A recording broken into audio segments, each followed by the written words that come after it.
Sí, licenciado. Súper, muchas gracias.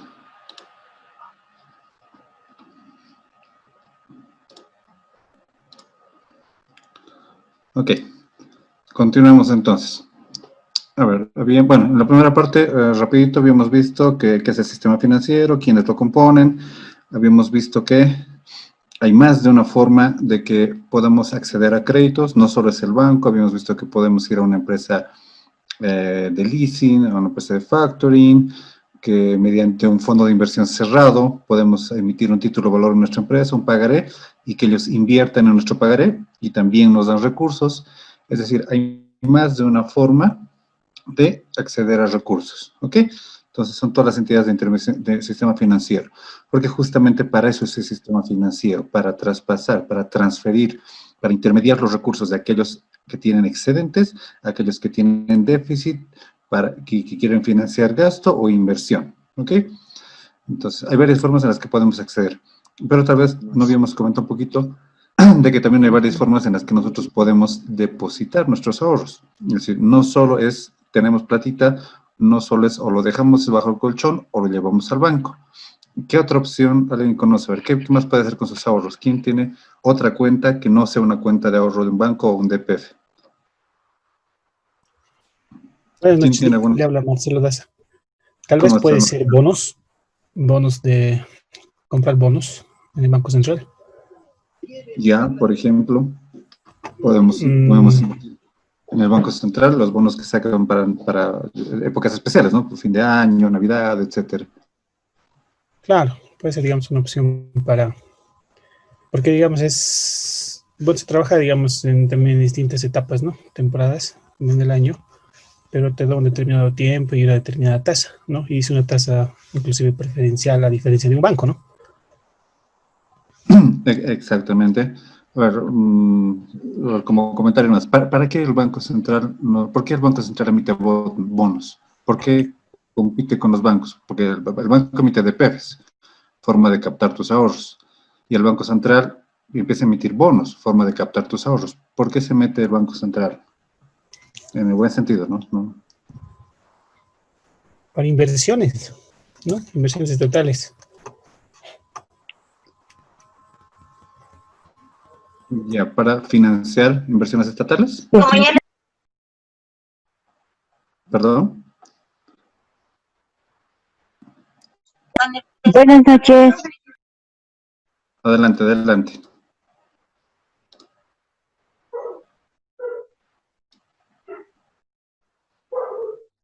¿Quién nos comentaba?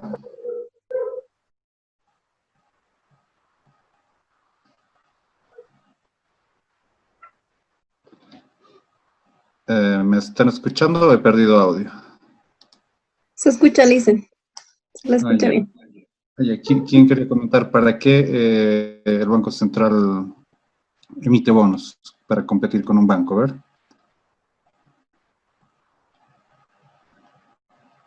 ¿O es porque él también quiere dar créditos y necesita fondearse?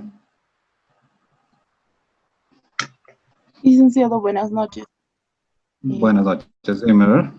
El Banco Central emite bonos más para reducir la oferta monetaria o el dinero circulante en el país. Exactamente, es una medida de política monetaria en la que trata de absorber liquidez de la economía para diferentes fines, ¿no? Normalmente es control de la inflación y al mismo tiempo de dar mejores opciones de inversión a las personas, al ahorrante, y al mismo tiempo tratar de impulsar un poco la elevación de la tasa, porque si el banco me paga 2% o 3% por un DPF un año, y el banco saca bonos al 5% a un año, ¿qué haré yo? En vez del DPF me voy por el banco, ¿no es cierto? Por el Banco Central. Entonces, eso impulsa a que los bancos, el sistema financiero, tenga que elevar un poco sus tasas porque hubo periodos en los que pagaban casi tasa cero. O sea, tus ahorros casi te pagaban cero. Las cajas de ahorro eran 0,5, con suerte 1%, DPFs igual tasas bajísimas, porque había mucha liquidez en la economía. Entonces, restringía un poco la liquidez, controlaba inflación y trataba de impulsar a que se eleven, a afectar un poco las tasas de interés del sistema. ¿Ok? Es una opción. Pero ya, no meto al banco, no meto al Banco Central en un bono. ¿Qué más puedo hacer con mis recursos?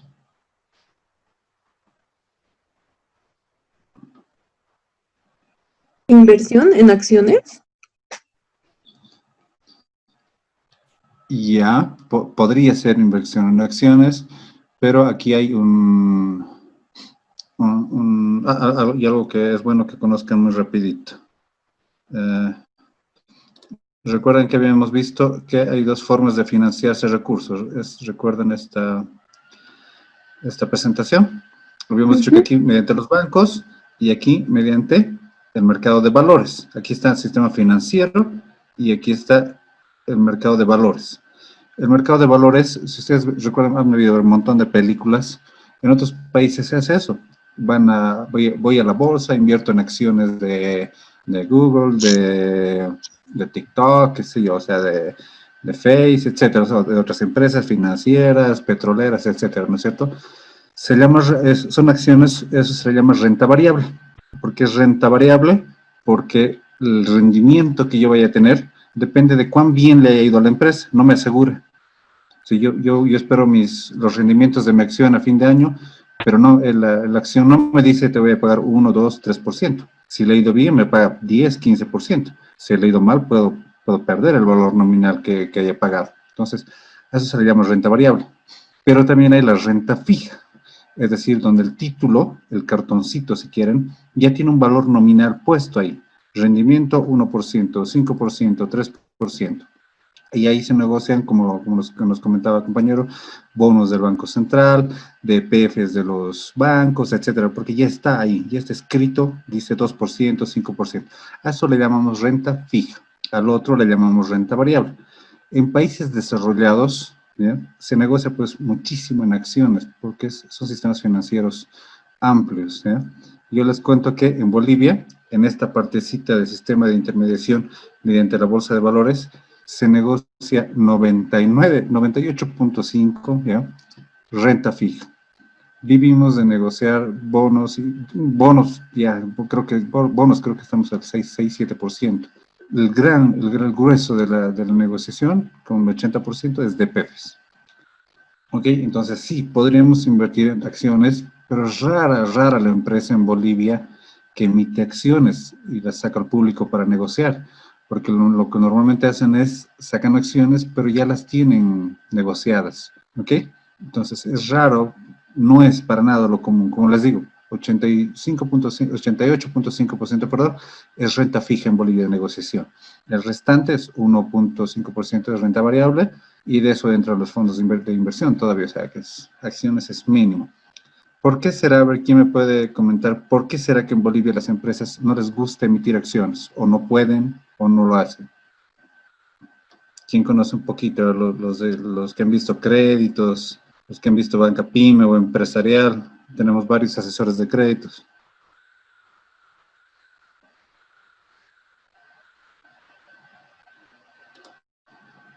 A ver, ¿qué nos dirías, Álvaro?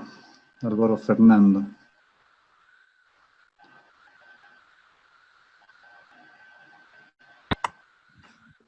Licenciado, buenas noches. La verdad no tengo conocimiento al respecto. Ya, gracias. Tú estuviste el miércoles y hoy día, ¿no? Sí. A ver, ¿qué nos diría Dome Magda? Presente, Liz. ¿Cómo estás? El lunes no me quisiste hablar, ¿no? Recuerdo que No, te pregunté. sí, tenía problemas con el sistema, licenciado, con la conexión. Hoy día justamente fui a hacer un reclamo. Ah, ya, pero ¿pudiste escuchar Sí, la clase o estuviste? sí, estaba en la clase, solo que tenía problemas, o sea, se cortaba y no me podía conectar. Y por eso tal vez que no le he escuchado. Ah, ya. A ver, ¿tú tienes idea más o menos de por qué en Bolivia no hay muchas acciones? Mm, Porque debería salir acciones, en los periódicos, noticias, información financiera. ya. Sí, ¿no? Debido a que... no, estoy perdida, Lig, va a disculpar, pero... no, es como ha habido corte en el sistema, no me he podido poner al Ya, tanto. ya, no, no te preocupes. Ya, Sí. eso es solo como comentario de información financiera. En Bolivia no se emiten muchas acciones porque, primero, que nuestras empresas son relativamente pequeñas. O sea, si comparamos con nuestro vecinito, digamos, Perú, nosotros somos, en nivel empresarial, perdón la expresión, pues somos una mosca, ¿ya? Pues nuestras empresas Puede primero ser son por la pequeñas. informalidad, por el microempresario.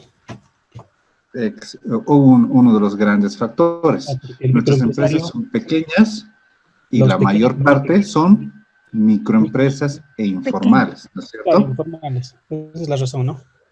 Exacto. Entonces, para emitir tus acciones, tienes que ser pues una empresa totalmente legalmente establecida, estructurada, con antecedentes, con antigüedad, con trayectoria en el mercado, etcétera.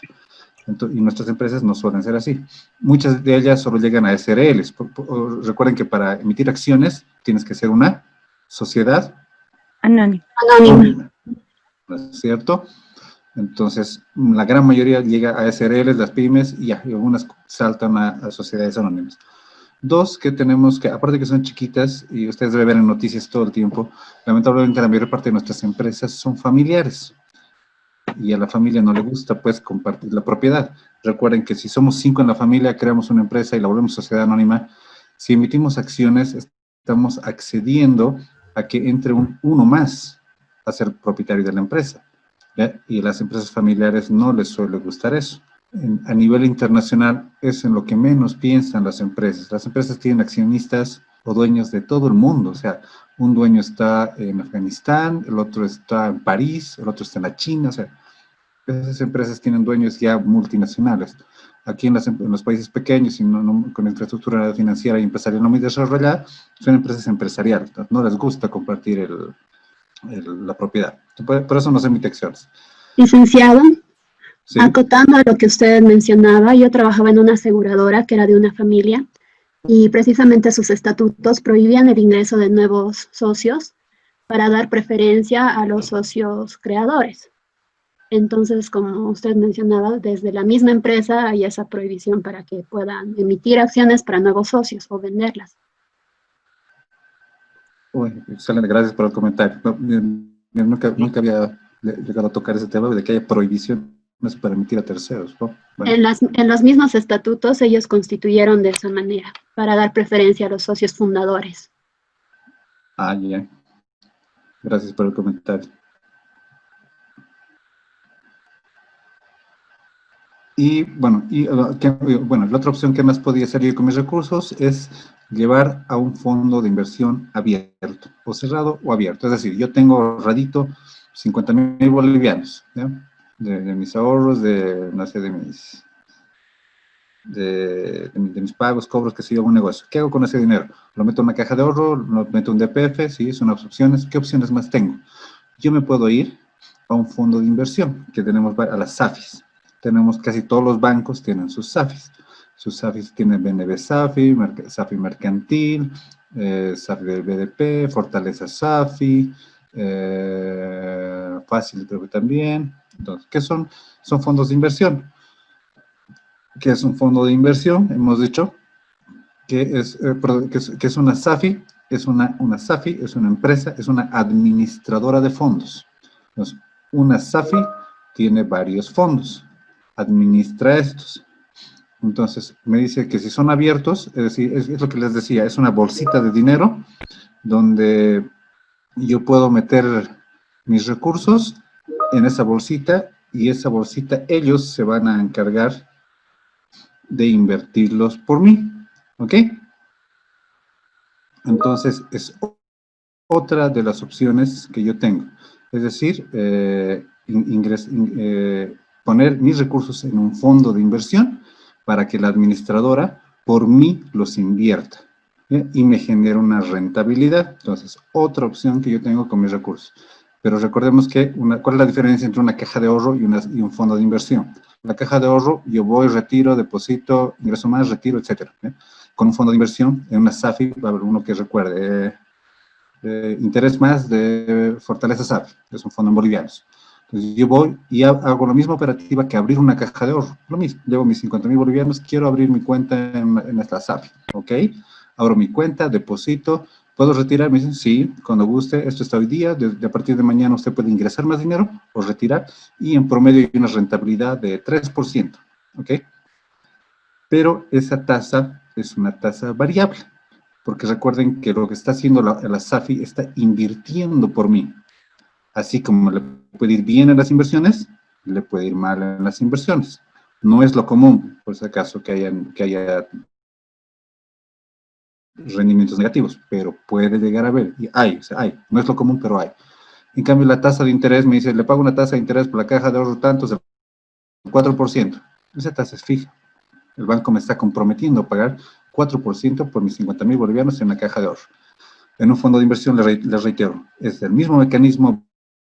Voy, abro, puedo ingresar más, retirar, pero el rendimiento es variable. Así como un día puede pagarme 1 o 2%, perdón, un mes, al otro mes puede haber ido muy bien. Y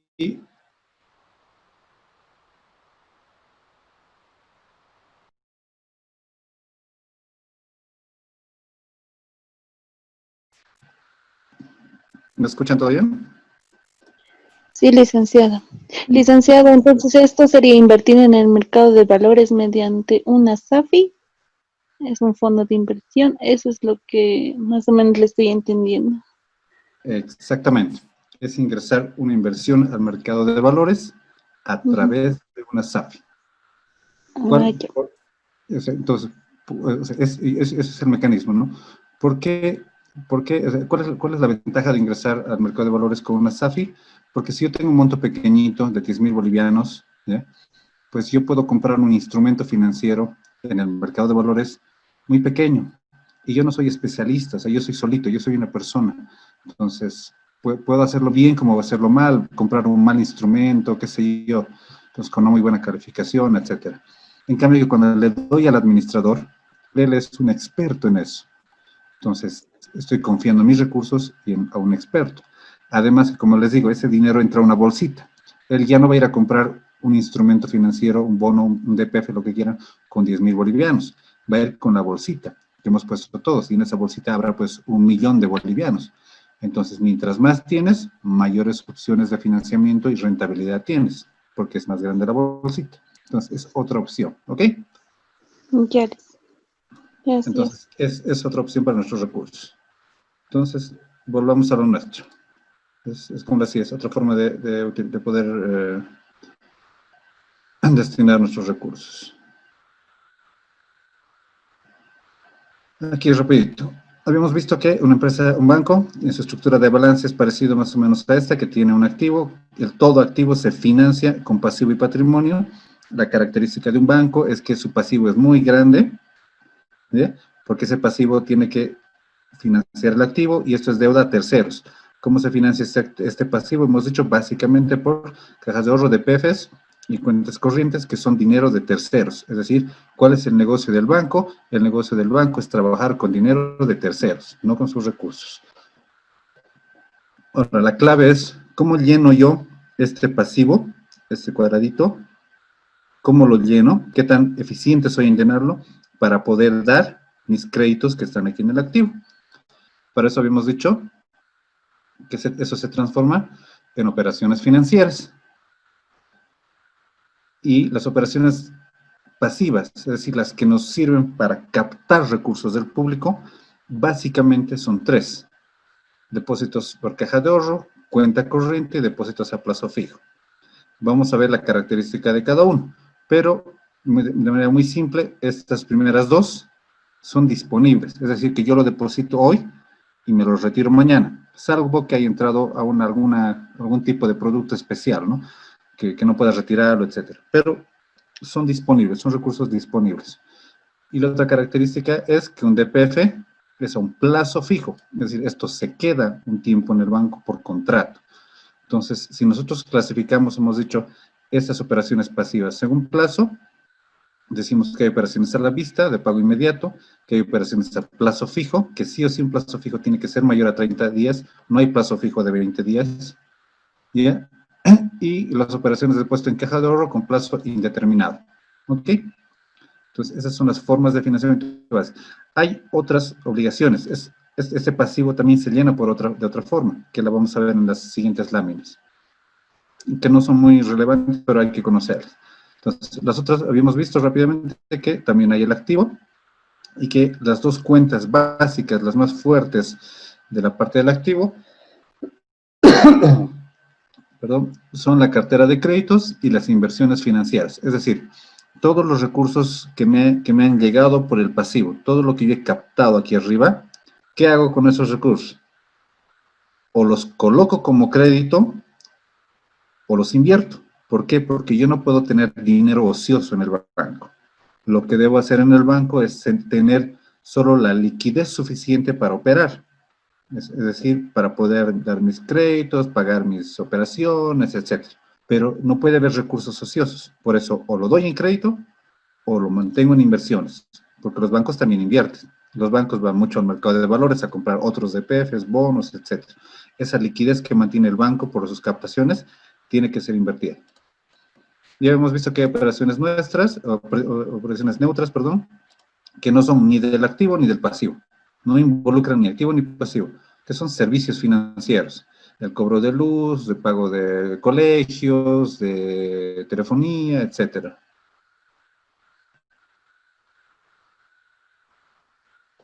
Entonces, y estas operaciones neutras nos dan otro margen de ganancia, es decir, rentabilidad.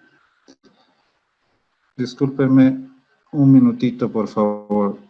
Como ahora con teletrabajo trabajamos 24 horas, complicado. Responder algo de mi oficina, un minuto, dime disculpas.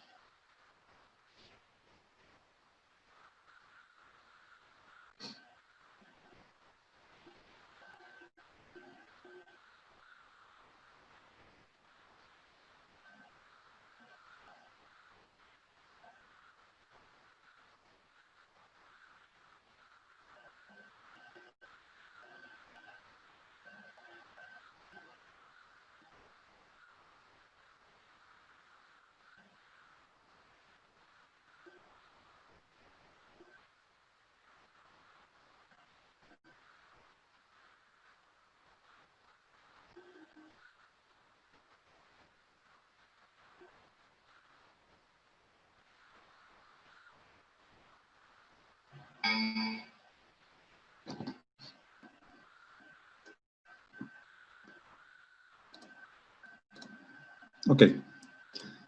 Entonces, esas eran básicamente las operaciones, y lo que vamos a ver ahora de aquí en adelante es una por una de qué se tratan, sus características y cómo se operativiza.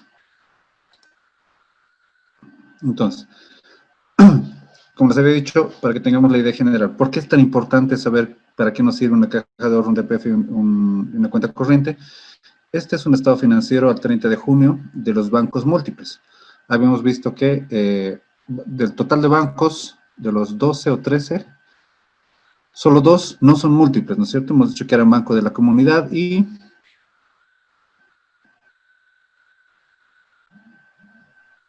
Ecofuturo, ¿no? Sí, licenciado. Entonces, ok. Entonces, salvo, este es un balance general consolidado, salvo esos dos bancos múltiples. Fíjense que del total de pasivo de los bancos, de esa cartera de pasivo que hemos visto, casi 76% está financiada por obligaciones con el público. ¿Qué son las obligaciones con el público? Depósitos a la vista, básicamente cuentas corrientes, cajas de ahorro, depósitos con el público a plazo, esta 2.13 y 2.15 son los depósitos a plazo fijo, estas son las que eran cartulares, las que eran con certificado físico de PF, las 2.15 ya son las que son con anotación en cuenta, que son digitalizadas, y cargos de vengados. Entonces, fíjense que la mayor parte de los bancos lo que hacen es captar la mayor parte de su pasivo, el 76%, por depósitos al público. Por eso es tanta la publicidad, campañas y los incentivos. Hay áreas específicas para captación, ¿no es cierto? ¿Quién ha tenido tal vez la oportunidad de trabajar en un banco en el área de captaciones?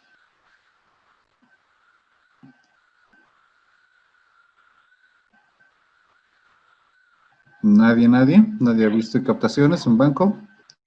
¿O tal Hay vez metas. debe ser una SAFI? No, licenciado. Correcto, hay por regional, por oficina, ellos tienen metas de captaciones.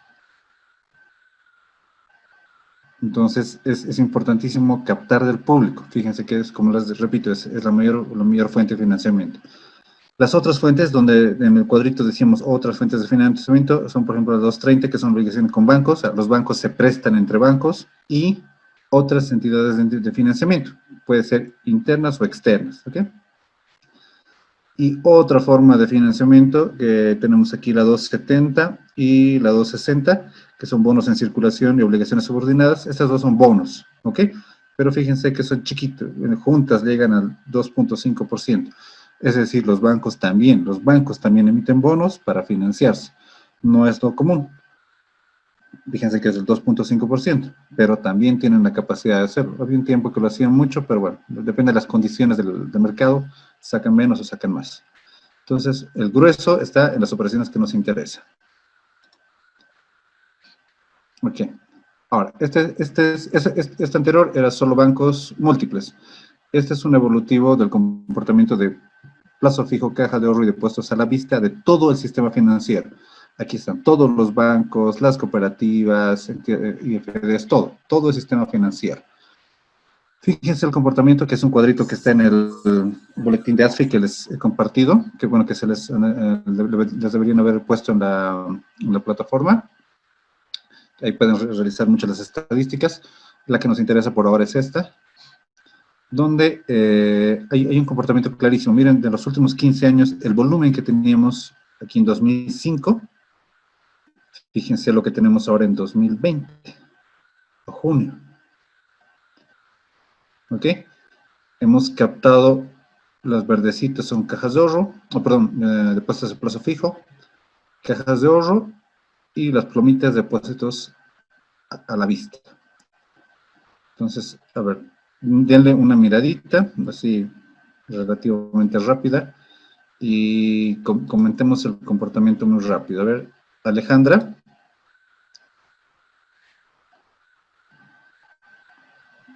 Perdón, Licen, no le escuché la pregunta bien, se están recortando internet. Qué bacán. ¿Puedes ver la gráfica? Sí. Ya. Entonces, es una gráfica evolutiva de las captaciones del público, ¿ya? O sea, de los bancos, lo que han captado por caja de ahorro, por depósitos a plazo fijo y depósitos a la vista. Es una evolutiva de 2015 a junio de 2020. ¿Qué apreciación tienes al mirar esto? O sea, dime las ideas que te dan. Es un evolutivo de que los bancos han captado por estas operaciones, caja de ahorro, DPFs y depósitos a la vista. Bueno, según la gráfica veo que han ido creciendo desde el 2005 hasta el 2020, hasta junio, ¿no? Han ido creciendo en los depósitos, porque en 2005 era 29.424 y en 2020 ya son 188.000 o 188.600 o 188.66. 188, sí, perdón, millones de bolivianos. ¿Ves? Ok, entonces obviamente hay un crecimiento muy notorio, ¿no? Muy notorio, sí. Exacto. Ahora, algo que, para que vayan igual tomando muy en cuenta, este verdecito es las cuentas de depósito a plazo fijo, que nos dice que es casi el 50% de lo que está en el sistema financiero, 49.3. Digamos que vamos a redondear a 50, ¿ya? Pero de esto, la gran parte tiene dos dueños, los DPFs. A ver, ¿quién me dice quiénes son los dueños de esos DPFs? ¿Quién lee noticias, reportes de la coyuntura actual?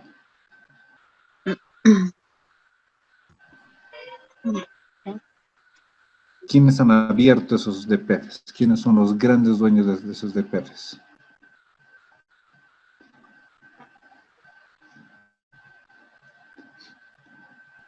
Las No me digan que... invierten, pero no son sí, invierten mucho, pero no son los más grandes, a los que nos importa. ¿Podría ser los socios, Lee? Los socios de quién, a ver. Recuerda que estos son los DPFs de toda la banca, de todo el sistema. Si tú tienes un DPF, ahí está en ese 49.3%. Obviamente hay dueños de esos DPFs. Y les digo que hay dos DPFs, hay dos dueños importantísimos en esos DPFs.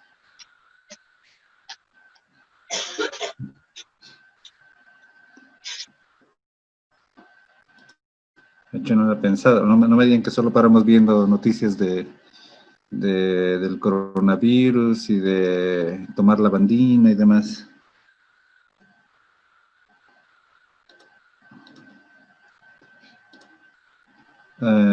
Y Alejandra, perdón, ¿estuviste el lunes?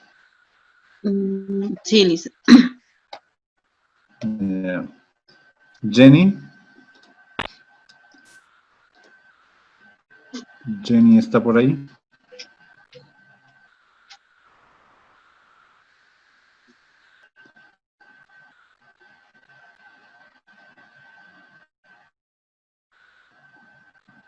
No. ¿Le ponemos no más falta? Presente, licenciado. Ah, ya. Ahora, dime, ¿quién crees que son los dueños o los grandes inversionistas en estos DPFs? Estamos peleando ahorita por sacar plata de ellos, con decretos y demás. ¿Podría ser una parte del gobierno? Tal vez la banca. El gobierno no abre DPFs. Recuerden, el DPF es, yo tengo platita, voy al banco y le dejo mis 1000 bolivianos y le digo, dame un DPF. Él me va a dar un cartón por eso. ¿Ok? Entonces, los grandes inversionistas de estos DPFs, recuerden otra vez. ¿Perdón? ¿El Banco Central de Bolivia? No. No. Dice, ¿no son las AFPs? Las previsiones. Exacto. Gracias por la... Exacto. O sea, fíjense algo, o sea, volvamos al cuadrito anterior. Este pasivo financia activos, ¿no es cierto? Este pasivo tiene DPFs. Estos DPFs sirven para financiar créditos. Entonces, estos DPFs, gran parte de esos DPFs, ahorita no recuerdo el dato para no darles así alegremente, lo voy a recordar para mañana, pero no sé, yo diría que una buena proporción son de las AFPs. Las AFPs son los principales inversores en el sistema financiero. ¿Por qué? Porque todo el dinero que ellos tienen, que recogen de nuestros aportes para jubilación, no los tienen pues en un chanchito, en una bodega, o en una alcancía, o en una caja en las AFPs. Todos esos millones de bolivianos está invertido, y está invertido en eso, en DPFs del sistema financiero. Entonces, si yo le digo devuelve el 10%, le voy a decir liquida tus DPFs. Si liquida esos DPFs, este monto, este verdecito que está en 188, tendrá que descender, porque ese dinero es de los fondos de inversión, perdón, de las AFPs. Entonces, por eso es tanta la discusión de que podemos inyectar liquidez en la economía, sí, ¿ya? Pero esa liquidez ya está inyectada, o sea, está en forma de DPFs, y esos DPFs están yendo a financiar créditos. ¿Se dan cuenta? Entonces, si le devolvemos el dinero a la gente, que no digo que esté mal para nada, otros países ya lo han hecho, va a ser directamente para gasto. Entonces, y un gasto corriente que se va a perder en unos meses. En cambio, este gasto genera movimiento económico a través de la banca, el pago de sueldos, salarios, el funcionamiento, transporte, etcétera. Tiene un efecto multiplicador y ayuda a la economía. Y el otro va a ser simplemente gasto. Entonces, fíjense, esa disyuntiva entre quitarles recursos al sistema financiero para dar créditos y devolverle a la gente para que simplemente lo gaste como consumo, que también es bueno, porque hay mucha gente que está pasando tremenda necesidad en este momento y le sentaría pues muy, muy bien que le devuelvan parte de lo que invirtió en las AFPs, ¿ok? Entonces, les repito, estos DPFs, el gran inversor en estos DPFs son las AFPs. Cuando nosotros trabajamos en un banco, la parte de finanzas de la entidad financiera, lo que hace es sacar promociones, sacar publicidad para captar caja de ahorro, para captar DPFs al público, pero básicamente lo que hace el área de finanzas de un banco es negociar con inversores institucionales. ¿Cuáles son los principales? Las dos AFPs, porque ellos invierten de millones en millones, no van como nosotros con 10.000 bolivianos, 500, 5.000, ellos invierten millones y millones. Entonces, la gran captación de DPFs viene por ellos. La otra, la solita de cajas de ahorro, es lo que disponemos todos, nuestros recursos, nuestros ahorros disponibles, tiene una función social, caja de ahorros, ahorrar. Y las otras son los depósitos a la vista, que vamos a ver su característica, ¿no? Pero fíjense que es la menor proporción, o sea, tenemos muchos más DPFs que cajas de ahorro que depósitos a la vista. En otros países es al contrario, los depósitos a la vista, ¿ya?, son lo más fuerte que hay. En el nuestro, por el tipo, repito, por el tipo de economía, el verdecito es lo alto. Ahora, rápido, estos son los depósitos por tipo de moneda. Igual, es un evolutivo 2005-2020, que está en el reporte de ASFI que se les ha proporcionado para junio. Y, bueno, la grafiquita antes era diferente, que, bueno, recién actualizado, este no me gusta mucho, pero, bueno, le han puesto más con sus colorcitos de rojo, amarillo y verde y el esquema.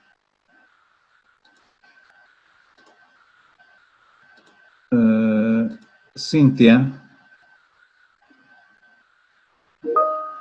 Licenciado, buenas noches. Buenas noches. Si ves este gráfico, ¿qué percepción tienes?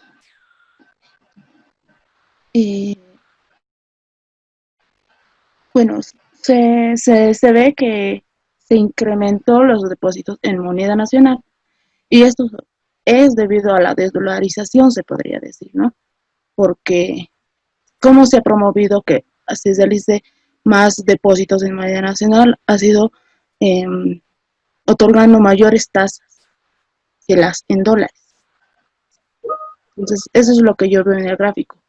Más ya sea las personas se han ido por hacer depósitos en moneda nacional que en dólares, dado por el beneficio de la tasa.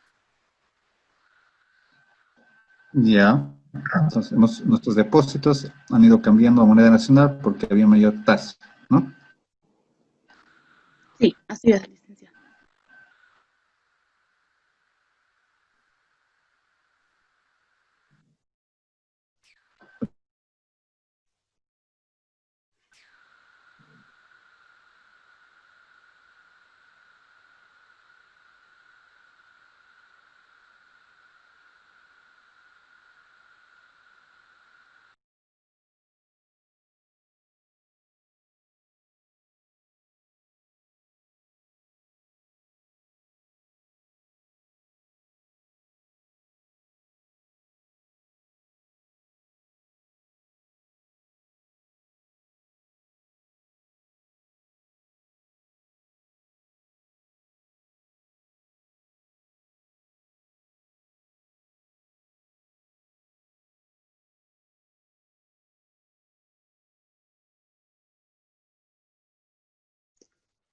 Se ha cortado el audio. Disculpe, el audio está mal.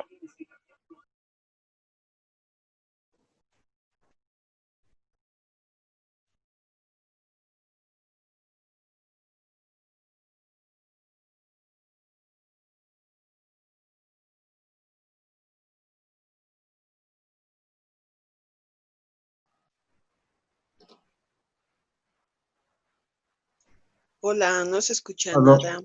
No, sí, para variar, mi internet se cortó.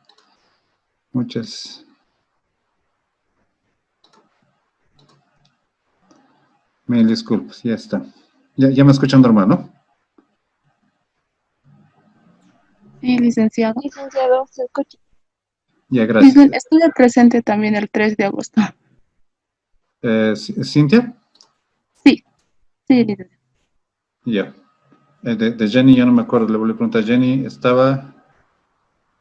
Sí, licenciada, estaba igual. Ya. Ok, entonces, Cintia, bueno, primero que ahora ahorramos más, tenemos más depósitos en moneda nacional que en moneda extranjera porque nos paga mejor. ¿Por qué otra razón más?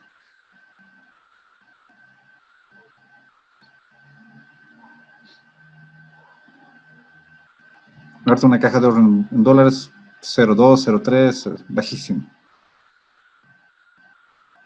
Y en moneda nacional, vamos a ver que mínimo nos paga un 2%.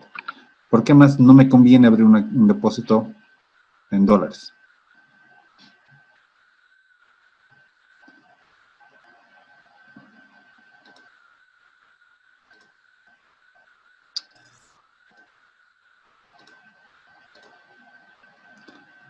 Marcelo,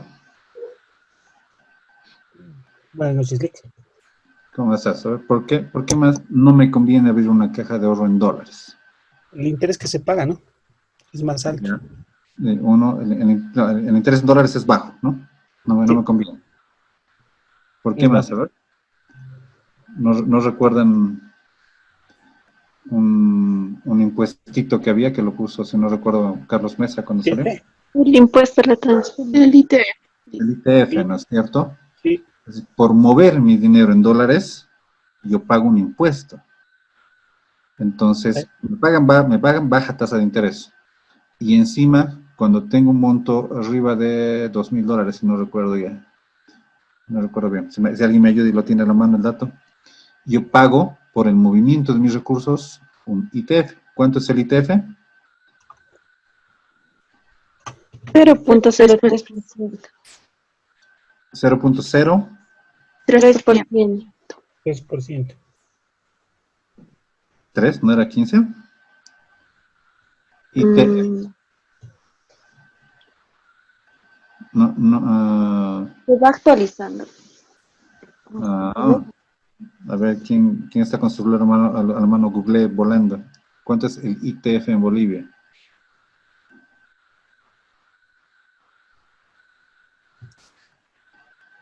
Que no es lo mismo que el IT, o sea, no estamos hablando de impuesto a las transacciones. Estamos hablando de ITF, impuesto a las transacciones financieras. ¿Cuánto había sido el ITF?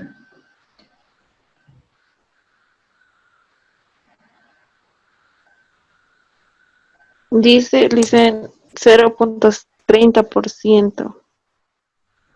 0.03. Sí. Y aguanto, yo era el desactualizado. Perdón, gracias. Entonces, bueno, tenemos dos razones para no captar en dólares, ITF y bajas tasas de interés.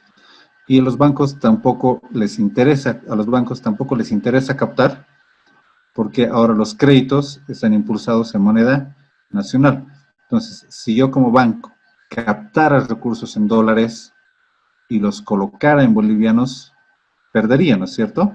Por el tipo de cambio, por el spread del tipo de cambio, porque se compra a 6.86, se vende a 6.96. Entonces, y esos son instrumentos de la política de bolivianización. Entonces, el banco da créditos en bolivianos, por lo tanto no le interesa captar dólares, le interesa captar bolivianos para dar créditos en bolivianos. Fíjense la diferencia que había de 2005, donde el 84% de los ahorros eran en dólares y solo el 16% eran en bolivianos. O sea, ahora está totalmente a la inversa, ¿no es cierto? Todo 86% en bolivianos y 14% en dólares. Vamos. Ahora vamos a detalle. ¿Qué son los depósitos a la vista? Nos dice la definición de ASFI, que es un servicio otorgado por una entidad financiera mediante un contrato que faculta a una persona natural o jurídica a depositar cantidades de dinero que pueden ir retirando en cualquier momento. ¿Okay? Es un depósito disponible a la vista. Los retiros de fondos se realizan mediante emisión de cheques, cajero automático, tarjeta de débito o banca por internet. Y esas cuentas no suelen pagar intereses. ¿Ok? Entonces, características de una cuenta corriente. Es disponible, ¿ya? Se operativiza, o sea, se mueve a través de cheques, de las tarjetas de débito o banca por internet, que es lo más común, y no suelen pagar intereses. ¿Ok? Entonces, ¿quiénes suelen abrir depósitos a la vista o cuentas corrientes? Una cuenta corriente es un depósito a la vista, ¿no? ¿Quiénes suelen abrir? O sea, yo si voy al banco le digo, quiero abrir, yo persona natural, Yacid Ergueta, le digo, quiero abrir una cuenta corriente. No, dicen, creo que es para las empresas más las cuentas corrientes, para las personas jurídicas. O sea, se puede abrir una persona natural, pero no es lo normal, ¿ya? No es lo estándar o lo común. Como dices, es más para empresas. ¿Por qué para empresas? ¿Cuál creen que sea el uso de una cuenta corriente para una empresa? Los giros dicen que realizan al interior o exterior del país, la cantidad de operaciones que tienen las empresas en este caso son máximas, ¿no? Por esa característica podría ser. Exactamente.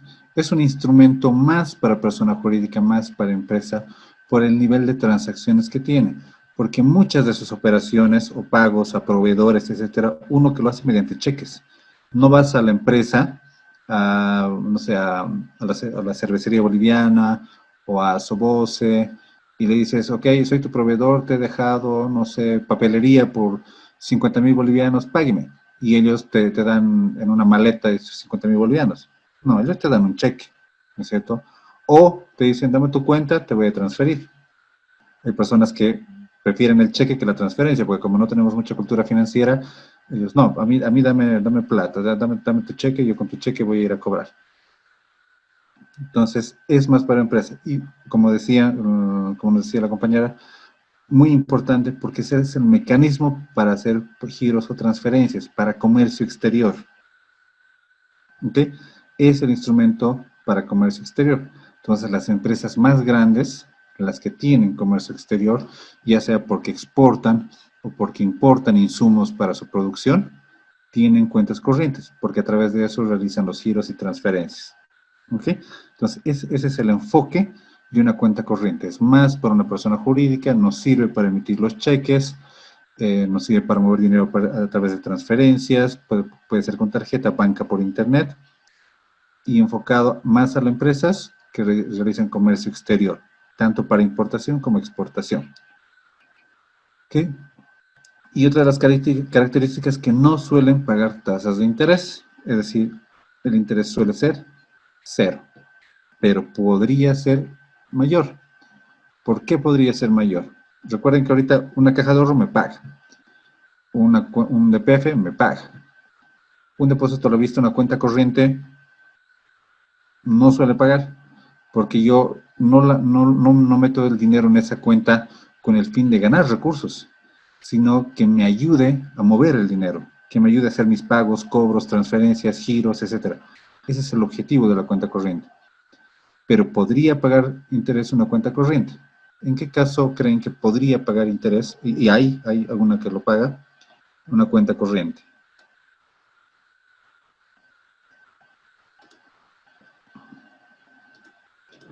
Hace rato nos contestó Marcelo, ¿no? Estuviste lunes y miércoles, ¿no? Sí, Lick, estuve en las dos clases. Bueno, Gracias. con el segundo. Gilda. Licenciado, buenas noches. ¿Cómo estás? A ver, como repito, las cuentas corrientes normalmente no pagan interés. ¿Ya? ¿Por qué? Porque nos sirven para mover, transferir, pagar, circular, hacer transferencias, giros, etc. Nos sirve para movilizarlos, para nuestra parte operativa como empresa. Ese es más o menos el fin. Pero podrían pagar interés. ¿por qué un banco pagaría? Imagínate que tú estás en tu banco y te dicen, te empieza a captar recursos, empieza a llamar a los clientes, ofréceles la cuenta corriente y dales interés. ¿Por qué podría pagar un banco interés?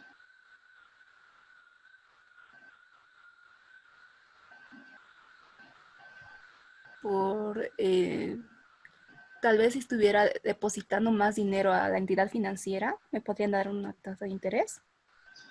Ya, porque es un cliente importante y en vez de que me traiga 50,000 bolivianos, me puede traer 500,000 a la cuenta corriente. Y yo le digo, sí, si me traes 500,000, yo te pago un monto. Y además que si me lo mantienes, ¿no? Pues no te lo traigas hoy día, te lo lleves mañana. Si me confirmas la estabilidad de tus recursos, sí, te puedo pagar, porque es un cliente preferencial. Sí, por eso sería licenciado. ¿Ya? ¿Alguna otra razón más? ¿O alguien más que tenga alguna otra idea de por qué podría...? Licenciado, yo creo que es por fondearse, para tener mayor cantidad de fondos y poder realizar colocaciones. Quizá por esa razón podría ofrecer pagar intereses en cuentas corrientes. Exactamente. Recuerden que el dinero es un bien más en la economía. Es como una papa, es como un refresco. El dinero es un bien más. Nosotros necesitamos tener ese bien para revenderlo. ¿Ok? Entonces, si a mí me está faltando ese bien, ese recurso, ¿ya? Porque se lo están llevando a otro banco, pues yo le ofrezco tasa de interés. Eso normalmente pasa cuando empiezan a bajar los niveles de liquidez en la economía.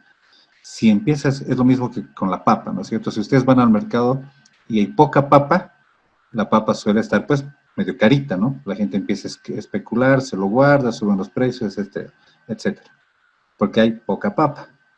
Pero cuando hay harta papa, es barato, ¿no? Llévese 2 por 1, docena, no sé, arrobas, ¿sí? Entonces es lo mismo con el dinero. Cuando hay mucho dinero en la economía, pues está bajo, no le pago tasa de interés por mi cuenta corriente, porque hay harto. Pero cuando hay poco dinero en la economía, ¿ya? Y yo necesito ese dinero para dar mis créditos, pues puedo ofrecerle una tasa de interés. Gracias por tu comentario. De Vamos a nada, ver, licenciado. vemos las características del instrumento más importante, en este caso, que es el cheque. ¿Okay? Nos dice que es un instrumento de pago que representa un orden incondicional de pago a la vista, girado por un pagador contra sus fondos. En cuenta corriente puede ser al portador o nominativo. Entonces, ¿la imagen se ve relativamente bien o la agranda? Se ve bien. Se ve bien. Gilda, lunes y miércoles. Sí, licenciado. Gracias. Shirley, Licenciado. ¿cómo estás? A ver, ahí está la definición de un cheque, ¿ok? Que es un instrumento de a la vista, de pago incondicional, contra los fondos en cuenta corriente. Es decir, yo puedo emitir un cheque cuando tengo una cuenta corriente, ¿ok? Puede ser al portador o nominativo. ¿Sabes a qué se refiere que es al portador o nominativo? ¿Entiendes? Sí.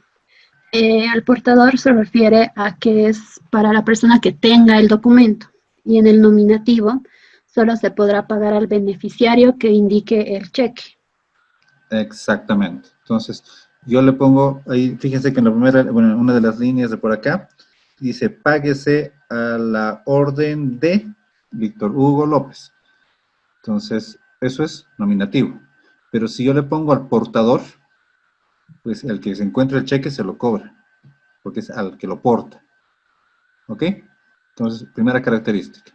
Después, ¿podrías comentarnos algunas características que miras en el cheque? A ver, míralo el cheque y qué características tiene. Bueno, tiene el nombre del titular y el monto de este tiene que estar en literal y en numeral para que no haya una confusión en el monto. Exacto, en este caso es de la Federación Boliviana de Fútbol por $15,000 nominal y $15,000 literal. ¿Qué más? En algunos casos se pone el motivo por el cual se está pagando, pero creo que no es necesario ese requisito. tiene que ser la fecha en la que se está realizando el cobro y me imagino que el tema de la serie es para el control del banco. Ya, muy bien. Como dices, aquí lo dice como memo. Unos le ponen glosa, descripción, le ponen.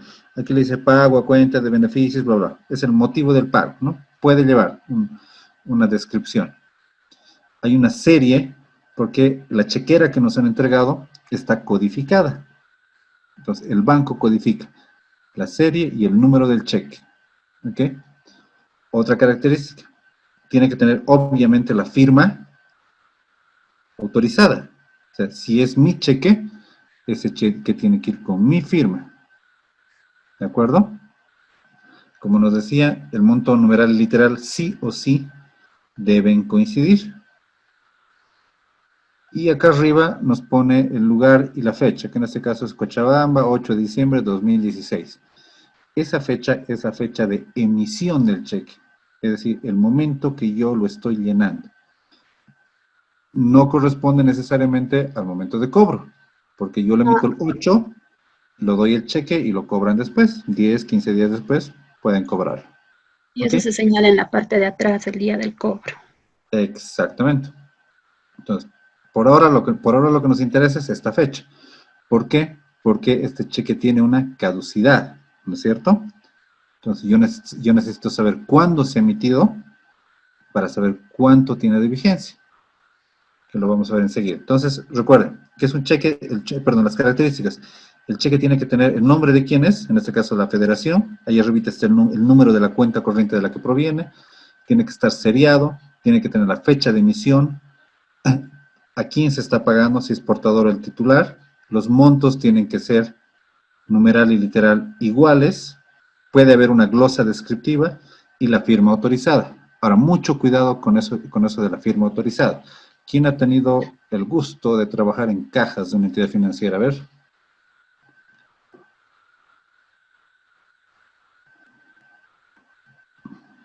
No hemos tenido ni un cajero o cajera.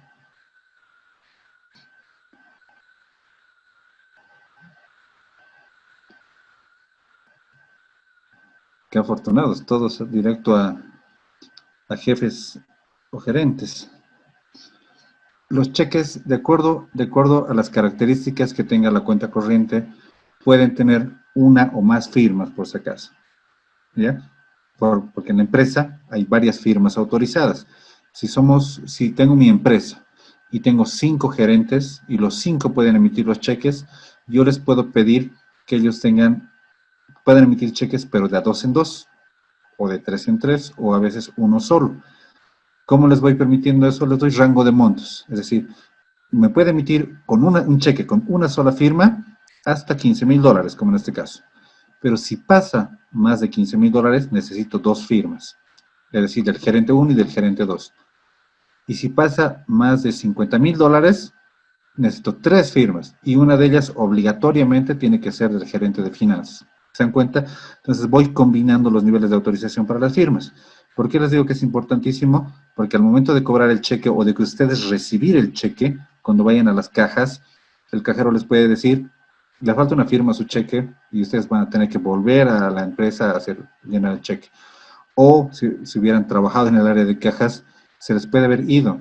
Es decir, han visto una firma, sí era firma, pero en la glosa decía que ese cheque estaba autorizado por 2 firmas. Se olvidaron, no se le fue, no se fijaron y lo pagaron el cheque. Y ese cheque no es válido con una sola firma. Entonces, muchísimo cuidado, porque lo que vuelve válido el cheque es la firma. Este cheque, así llenado como está, sin la firma, pues no es nada. Lo que valida el cheque, lo que lo hace, lo convierte en cobrable, es la firma.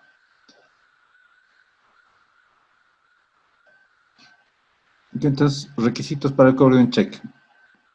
¿Cuántos días tiene de vigencia un cheque? 30 días. En este caso, es el 8 de diciembre. ¿Este cheque tenía vigencia hasta cuándo? Hasta el 18 de enero. ¿18 de enero? 17. 8 de diciembre. 7. Ah, no. Hasta Hasta el 8 de enero. Diciembre tiene 31, creo, hasta el 7 de enero. ¿No es cierto? ¿O no? ¿Diciembre tiene 30, 31? 31, sí. 31. 31. 31. Entonces tiene hasta el 7 de enero. Días calendario, no son días hábiles, ¿no?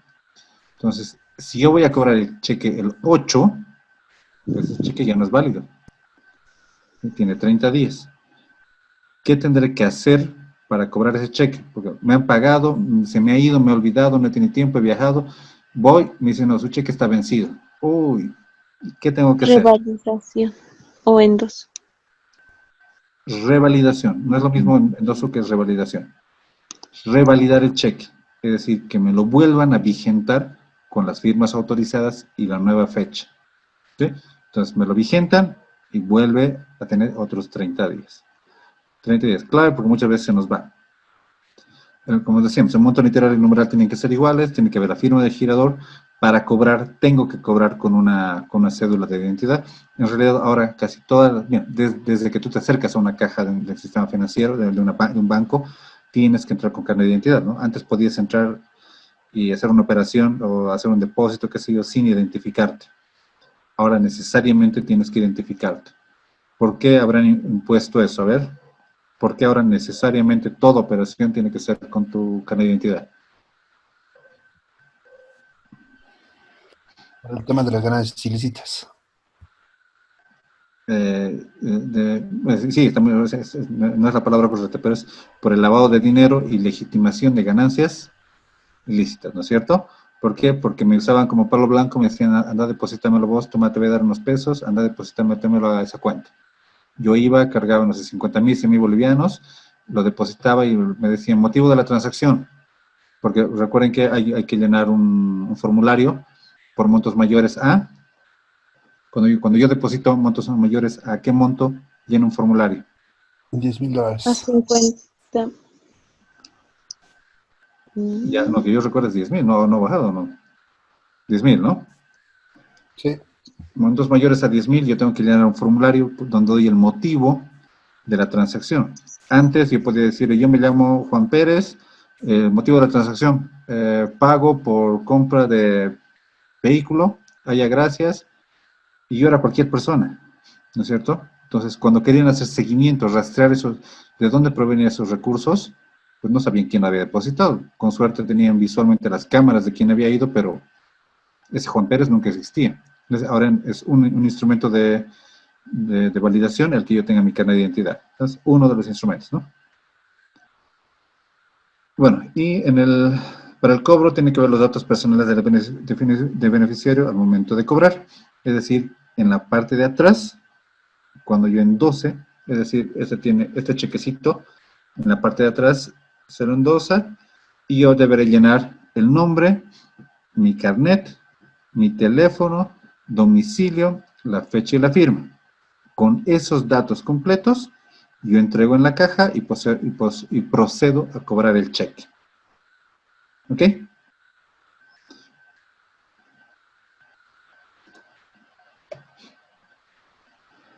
El endoso del cheque.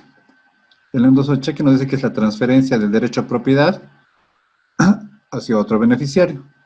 Se hace con la firma y número de carnet del tenedor en el reverso del cheque. Los cheques al portador deben ser endosados al momento del cobro y pueden endosar cuantas veces sea necesario.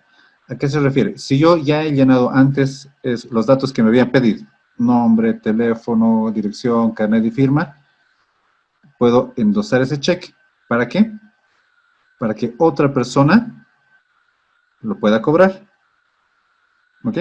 Entonces, un cheque que estaba a mi nombre, lleno esos datos, ¿sí? Los datos que yo tengo, y se los paso a que cobre Shirley. Entonces yo le entrego el cheque y como está endosado con mis datos, mi firma, carnet, todo, ella puede cobrarlo. Vuelve a llenar los datos y lo cobra ella. Pero puede ser que ella con ese cheque tampoco quiera cobrarlo, porque también tiene que hacer un pago y es del mismo monto. Entonces ella vuelve a endosarlo, le pone su firma, sus datos, su carnet, y se lo pasa a Daisy. Y Daisy puede cobrar. ¿Ok? ese cheque puede ser endosado cuantas veces sea necesario. Pero obviamente es un taloncito. Aquí hay un espacio limitado, ¿no es cierto? Mi firma entrará hasta aquí. Ay, perdón. Mi firma, digamos que mis datos hasta aquí, los de otra persona hasta aquí, y los de la tercera hasta aquí, digamos. ¿Qué hago si tengo que pasarle a una cuarta o quinta persona? ¿Dónde relleno más firmas?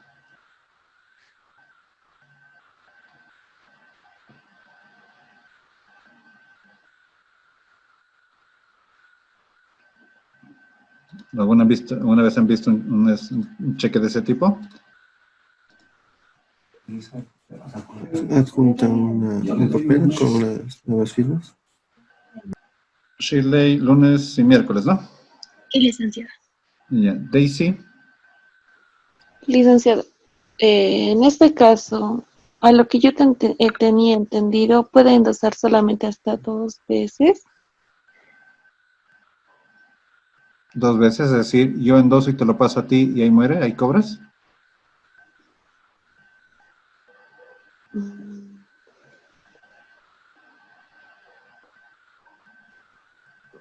O sea, del cheque original usted me lo endosa y yo lo cobro y yo puedo pasar a otra persona en el mismo cheque.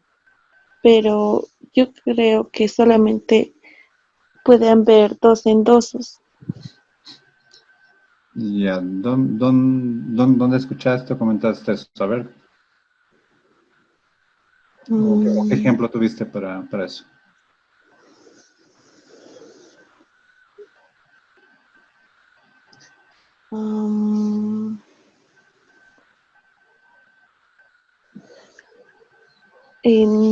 Un ejemplo, no solamente a mí me han dado un cheque y ese cheque nomás lo cambié en el banco. Ya.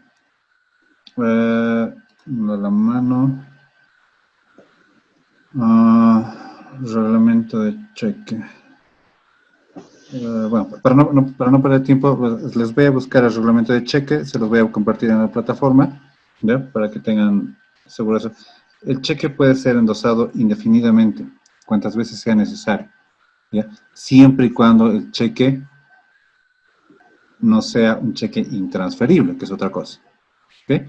Un cheque normal, así simple, puede ser endosado cuantas veces sea necesario. Si las firmas atrás del cheque se han llenado, yo le adjunto una hoja, un papel, y sigo firmando, engrampado al cheque. ¿Ok?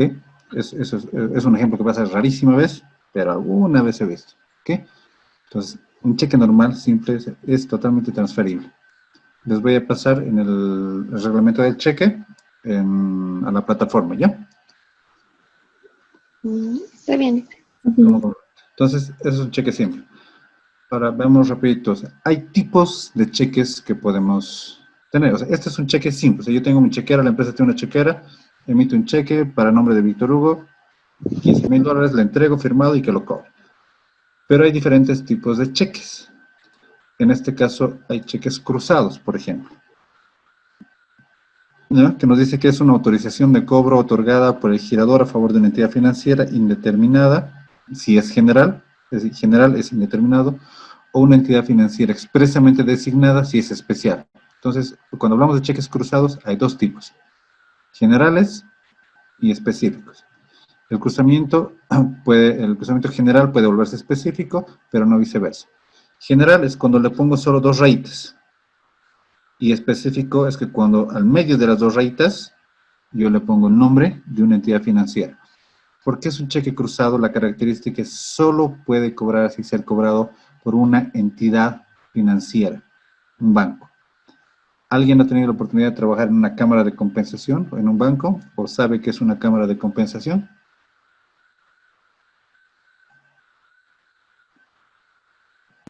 Si no me equivoco, Listen, es donde hay representantes de cada entidad financiera en la que intercambian los cheques, porque el cheque va dirigido a su banco o bien a una cuenta en su banco. Y como en este caso puede ser el cheque del mercantil dirigido o pagado a cuenta en un banco FIE, digamos. a una cuenta del Banco FI. Entonces, en la Cámara de Compensación creo que hacen el intercambio de esa información. Exactamente, gracias. Entonces, si yo tengo un cheque del Banco Nacional, ¿ya?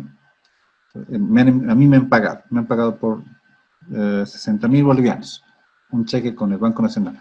Pero yo no tengo cuenta en el Banco Nacional, yo tengo cuenta en el Banco Visa. Entonces voy a mi banco, al Banco Visa, y le digo, me han dado un cheque del Banco Nacional, quiero depositar el cheque del Banco Nacional, que es de una empresa, pero a mi cuenta. El Visa me lo recibe, me dice, ok, eso ingresa como un cheque ajeno, primero, porque no es del Visa, es del Nacional. Primero que para el ingreso hay un horario, hay ingreso de cheques dentro de hora y fuera de hora. ¿Por qué es dentro de hora? Que es hasta las 12, bueno, entre 12 y media, 1, dependiendo de la entidad, porque en el día ese cheque se me va a hacer efectivo. Si lo ingreso después de esa hora límite, ese cheque se hace efectivo recién al día siguiente. ¿Ok? Estamos hablando de un cheque ajeno para un banco. Yo tenía un cheque del Banco Nacional y lo estoy yendo a depositar en mi cuenta del Banco Visa.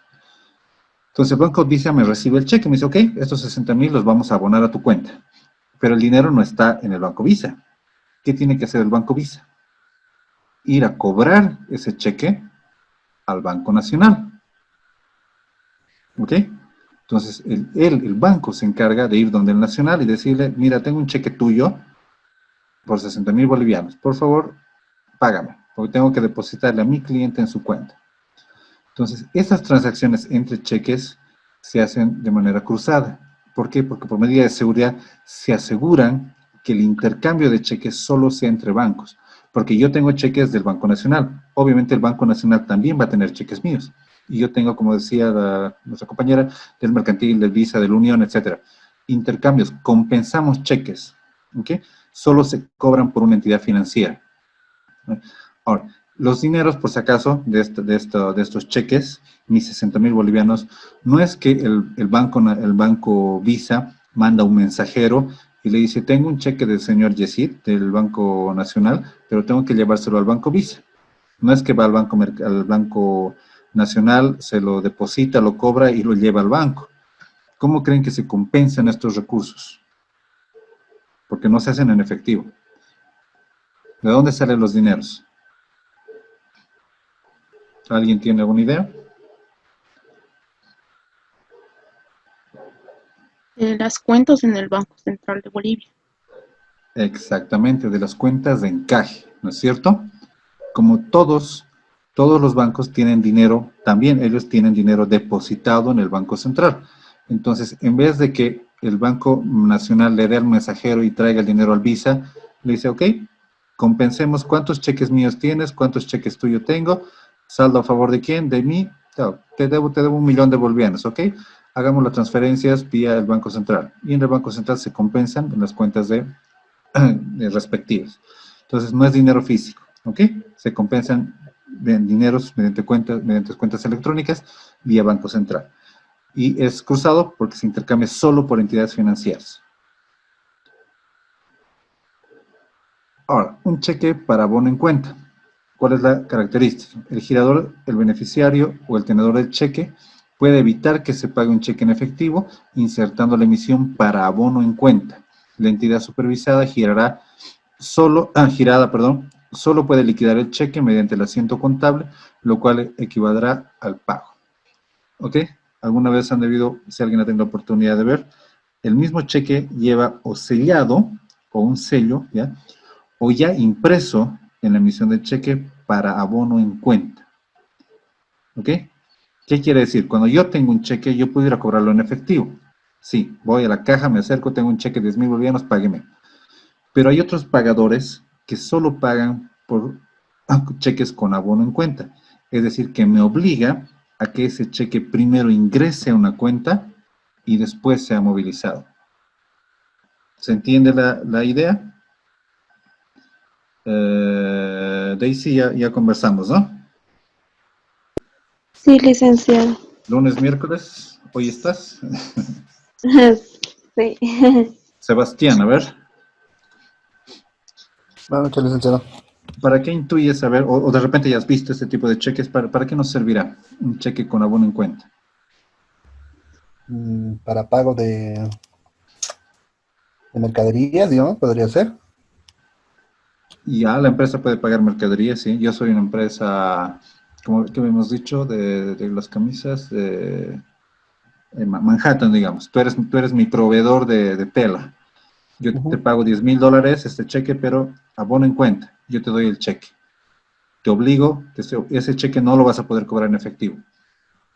Está obligado a entrar a una cuenta. Que se registre en su cuenta, ¿no? Que se registre. ¿Para qué tendremos esa medida de seguridad? O solo por molestar, yo te digo, no, anda, no te voy a pagar en efectivo, mete a tu cuenta y recién sacas de ahí. ¿Es porque yo quiero? Para que haya un comprobante de que se ha hecho la cancelación, ¿no? De cuenta que debe ser un cruce, digamos. Primero, para que haya un registro contable del cheque, o sea, que ha sido abonado a una cuenta específica. ¿Ok? ¿Cuál será la diferencia entre cobrar en efectivo y que esté abonado en cuenta? Es decir, ¿por qué es mejor que entre a mi cuenta que yo me lo lleve en efectivo? Es simplemente medida de seguridad, ¿no es cierto? Registro contable y seguimiento. No es por gusto que yo te doy un cheque, pero digo, no, ingresa a tu cuenta. En este caso es es un cheque cualquiera que voy a encontrar en internet, que es de don Antonio no sé qué, pero el que le está pagando ese cheque le está obligando a ingresar esos recursos, por lo tanto hay un rastreo de los recursos y del cheque, ¿sí? De los montos abonados. Es una medida de seguridad.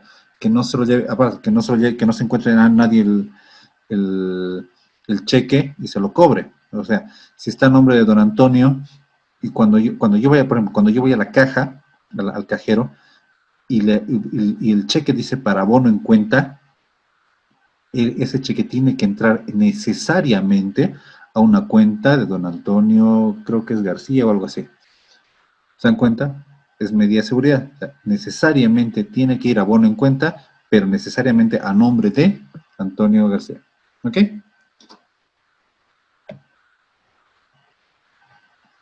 Cheques, hay otro tipo de cheques de que ya hemos visto los cruzados, abono en cuenta, bueno, un cheque normal, otro tipo de cheques que hay en la entidad bancaria.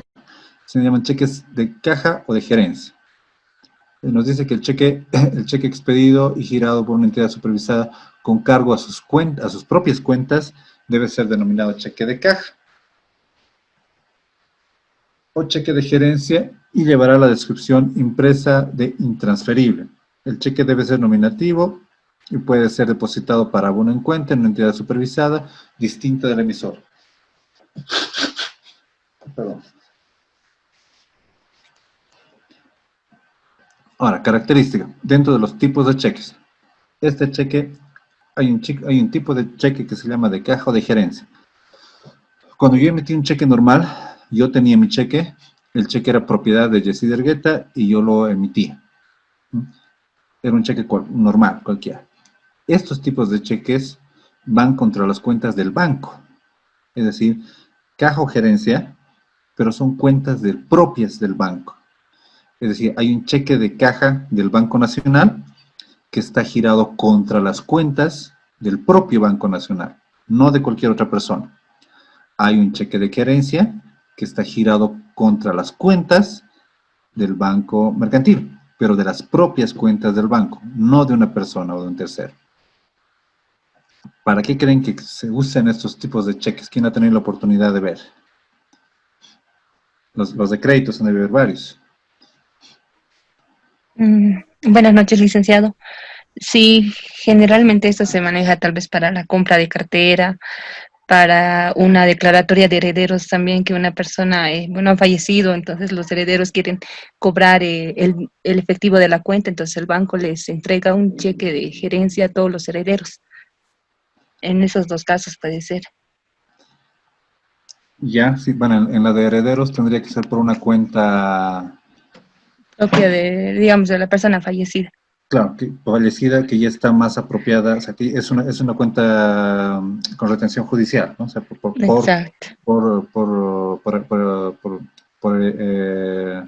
designación hereditaria. Muy bien. Y el otro ejemplo que me dabas, perdón, me dijiste. Para la compra de carteras. Compra de cartera, ¿no es cierto? Sí. Bueno, obviamente, entonces son recursos del banco. Lo que hace operativamente estos cheques, ¿cómo creen que el banco paga sus, por ejemplo, sus operaciones, o sea, sus gastos de papelería o sus abonos de, podría ser hasta sus abonos de FPs, digamos, que no quiere pagar en su misma entidad? El dinero no, el banco, o sea, como banco, no saca los recursos en efectivo y los lleva a pagar otro banco. Simplemente emite un cheque de caja. El cheque de caja sirve para hacer operativo los gastos de la entidad. Pagos por servicios, operaciones y otros. Gastos operativos. ¿Ok? Es normalmente su uso. Es decir, mi entidad para pagar luz, agua, qué sé, cheque de caja operativamente. No lo es normal. Pero por el contrario, un cheque de gerencia es un cheque que yo le voy a solicitar o que se está instrumentando para pagar a terceros por diferentes fines. Por ejemplo, si yo voy a hacer la compra de cartera, yo y así tengo los recursos de mi crédito en el mercantil. Y el Banco Nacional ha decidido comprar mi operación de crédito. ¿Cómo lleva los recursos del Nacional al mercantil? Emite un cheque de gerencia. ¿Ok? Como, por ejemplo, yo tengo que hacer un pago yo soy la empresa que me ha hecho Manhattan. ¿Ok?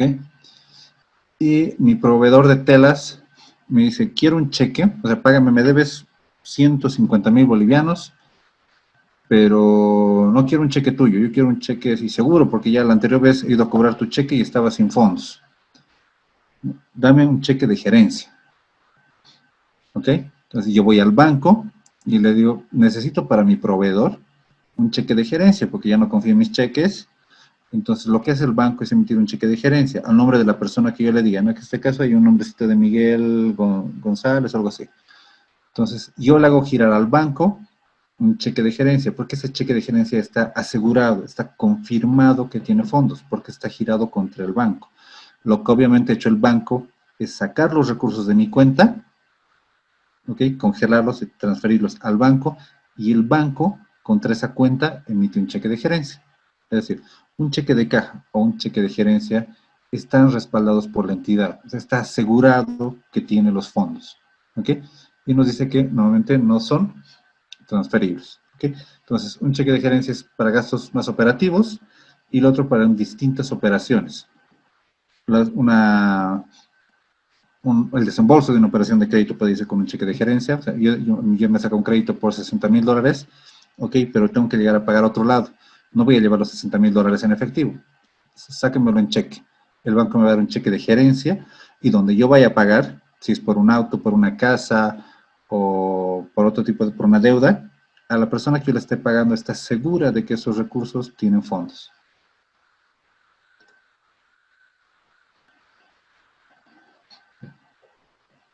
Ok, y veremos, es esto más, que nos falta lo último. Es un cheque certificado, que nos dice que el cheque certificado es aquel en que la entidad supervisada girada hace constar la existencia de fondos disponibles en los límites del importe por el que se ha girado. La entidad supervisada girada a tiempo de certificar el cheque debe mantener apartado en la cuenta el monto para su pago.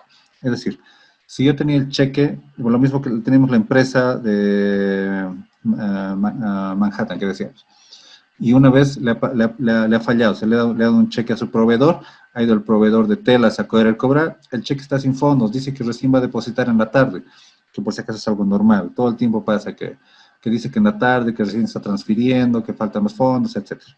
Entonces, y te hace perder el tiempo, etcétera, ¿no? Entonces, para evitar eso, ¿ya?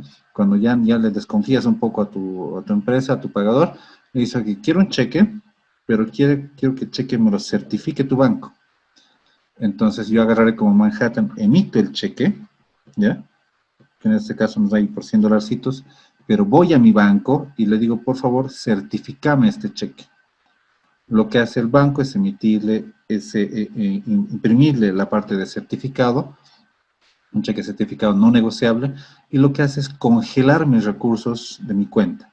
Es decir, ¿por qué se suele hacer eso? Cuando son empresas que tienen mucho movimiento comercial, si me emite un cheque hoy y yo no he podido ir a cobrar mañana o pasado o ido la otra semana, esas empresas suelen tener tanto movimiento en sus cuentas corrientes que algún momento se vacían. Entonces, yo he ido justo, me han depositado miércoles, yo he alcanzado a ir lunes, y yo no he tenido tiempo y recién he ido el jueves. Justo ese día, su cuenta estaba vacía o no alcanzaban los fondos. Entonces, tengo que esperar, llamar, no hay fondos, sí, que vamos a depositar, recién tenemos un pago, qué sé yo. Espérenos hasta el lunes, ¿verdad? Se dan cuenta por el movimiento que tiene la cuenta, no porque la empresa no quiera pagar necesariamente, sino porque circula mucho y hay muchas otras personas cobrando. Entonces, para yo evitarme eso, le digo, hey, dame un cheque, pero un cheque certificado. Entonces, la empresa Manhattan va a ir al banco, le va a decir, certificámelo el cheque. Esos $100 que están en este cheque van a estar congelados en mi cuenta. Nadie los va a poder mover. Es decir, que si yo voy el jueves, viernes o la otra semana o de aquí a 20 días, estos recursos siguen congelados para el pago a ese cheque. ¿Okay? Otra forma de asegurar. Entonces, son los distintos tipos de cheques que pueden haber. Recuerden que es una forma de mover una cuenta corriente, un cheque simple, pueden haber cheques cruzados, cheques para abono en cuenta, cheques de caja de gerencia que son contra la cuenta del banco y cheques certificados. ¿Por qué se implementan diferentes tipos de cheques? Por medidas de seguridad. Un cheque es como dinero en efectivo, ¿ok? El que lo tenga puede ver la forma de cobrar. Entonces, tiene que llevar medidas de seguridad, que sea necesariamente para abono en cuenta del titular, que no lo cobre otra persona, que esté certificado, que sea intransferible, es decir, que no se puede endosar más de una vez, etc. Entonces, todas aquellas diferentes cheques se han creado porque tienen que haber medidas de seguridad para los cheques. Y es algo, como les digo, que muchísimo usan las empresas, que es su mecanismo de movimiento de pago de recursos y fondos, etc. Entonces, Sebastián contestó, ¿no? ¿Lunes y miércoles? Sí, licenciado. Ya.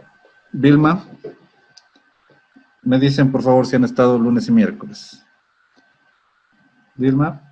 Vilma, mamá, el lunes y viernes. Lunes y hoy. Ya has estado el viernes, ¡ah, caramba! Karen.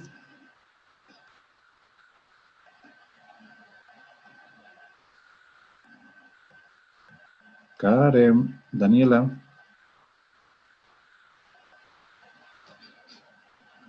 ¿No?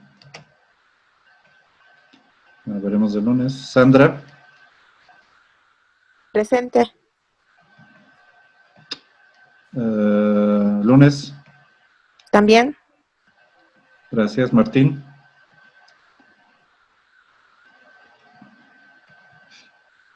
Martín.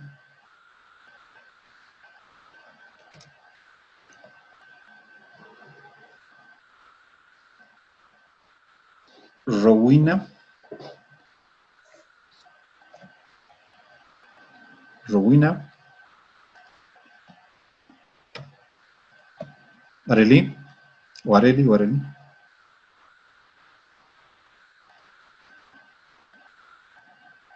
Arely.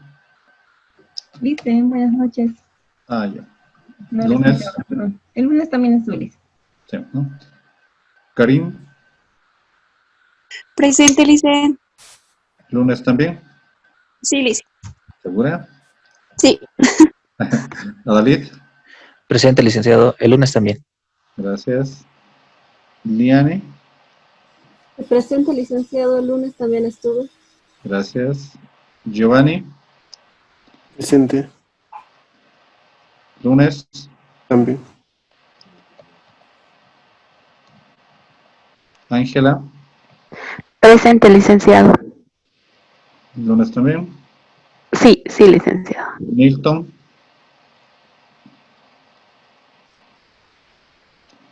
Nilton. Nieves. Presente, licenciado, el día lunes igual estaba.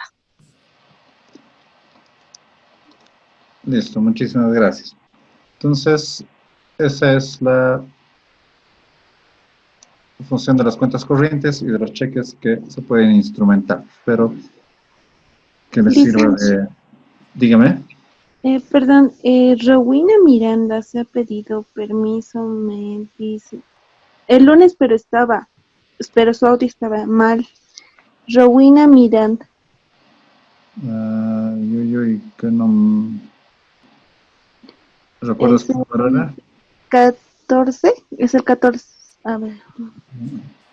No. Sí, el 15. El lunes estaba y hoy me dijo que se pidió permiso. Y ya, esto lo voy a confirmar. Muchas gracias. Gracias, Liz. Ya, entonces, veo de compartirles el reglamento de cheque para que puedan darle una lectura a las personas que estén relacionadas si les sirva. Y no se olviden ver las preguntas que habíamos puesto en el foro y comentarlas, que es básicamente lo que les he dicho. O sea, qué opciones tenemos para captar recursos, perdón, para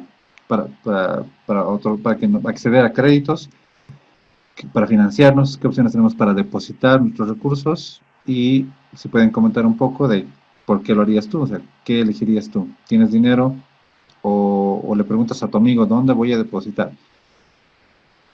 Como consejo, siempre lo mejor es si quieres un crédito o si quieres depositar un dinero, o entras a la internet de todas las entidades o vas banco por banco. Porque de banco a banco difieren las condiciones, las políticas, los requisitos, y no por recomendación de que no, yo te cuento, yo he trabajado 20 años con ese mi banco, es el mejor. No. Siempre vayan a consultar banco por banco, empresa por empresa, para ver las mejores opciones para ustedes, ¿ok? Y se enteran de todas las características de las entidades. No es bueno dejarse guiar por la tradición en este caso. No, muchísimas gracias y nos veríamos el día viernes. Gracias, licenciado. Buenas noches. Gracias, buenas Si alguien tiene Buenas algún noches, comentario. licenciado. Hasta el viernes. ¿Tiene algún comentario más? Hasta el viernes. Hasta el viernes. Gracias, Liz, hasta el día viernes. Gracias. Chao. Viernes, licenciado, gracias.